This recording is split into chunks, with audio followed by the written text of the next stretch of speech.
Hey guys, it's Peggy Dean. In this video, I'm just going to show you how to upload your watercolor illustrations and digitize them so that they are nice and clean and have a bright white background. So I've already scanned in my image, and I did so using just an Epson Perfection V19.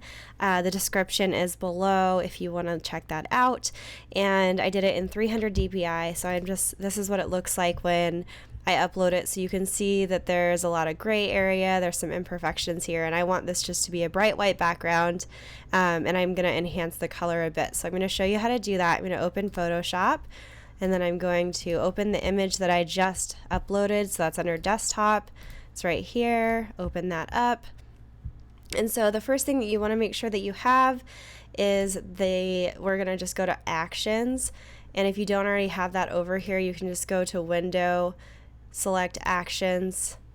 I just undid that, but you're going to select Actions, and then you'll have this little play button. So you'll press that, and then you'll scroll down to Militia.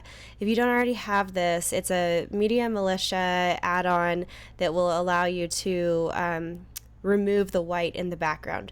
So you can just Google search Militia white background removal, and then just download that add-on. Once you do that, we're going to do the white background removal with color, and then press play. This little warning sign will always pop up. It's just letting us know that for better results, click continue and change the levels to make the background as white as possible by dragging the right slider to the left. So I'm not going to do it that way. I'm actually just going to select this little key eyedropper on the right side, and then I'm going to click around until I'm happy with it. So you can see that if I click right here, it's still pretty dull. If I click here, it's a lot whiter.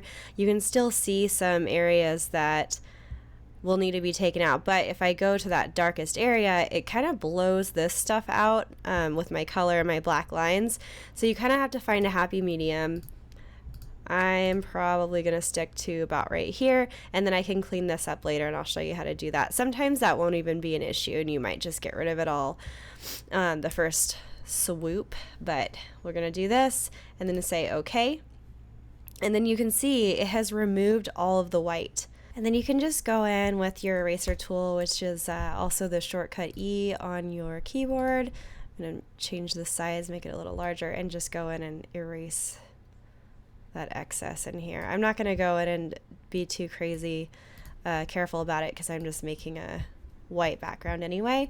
But then what I'm going to do is go back into my levels because I want to brighten up. You see how some of my black line got faded when we took the white out.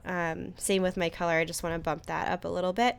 So I'm going to press Command L on my keyboard. You can also go to levels over on your panel, your side panel. It's just this icon right here.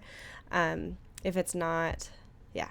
So and then I'm just going to take the left side and drag it toward the right. And so that's actually moving my mid-tones as well. So it's pushing some of that color back in and getting that black line back in. What I can also do is go to my saturation, which is the icon here. And then I can bump up my color a little bit. And then I have my scanned in watercolor piece, and I'm just going to press Save As. So I go to File, Save As, and then I'm just going to rename it Flowers, change it to a JPEG, and then it's going to be on my desktop. Press Save. Quality 8 is high. You can do large file, bigger. This is going to work for me. I'm going to say OK, and then you see that is what it ends up looking like. So you've got a nice clean white background digitized watercolor illustration. So I hope that was helpful for you guys. I would love to continue these videos for you, so please thumbs up and subscribe, and I will see you next time.